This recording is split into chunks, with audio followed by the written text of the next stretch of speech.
Anonymous to Trump, you will regret the next 4 years. Anonymous, the loose collective of online hackers, issued an ominous warning to President-elect Donald Trump ahead of his inauguration, telling the billionaire he's going to regret the next 4 years. On Twitter, the group put out a call to action to its followers, urging them to expose any potential compromising information they can find about the soon-to-be new leader of the free world. The group tweeted at Trump, repeating unsubstantiated allegations that he has financial and personal ties with Russian mobsters, child traffickers, and money launderers. This isn't the 80s any longer. Information doesn't vanish. It is all out there. You are going to regret the next 4 years.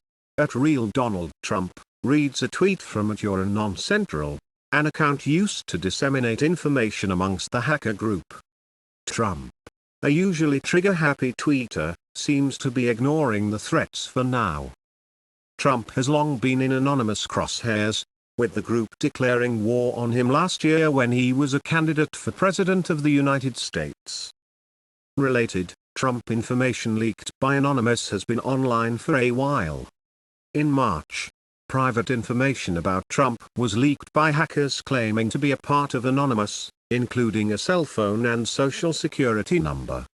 However, it was later proven that information wasn't new and had been floating around online for some time.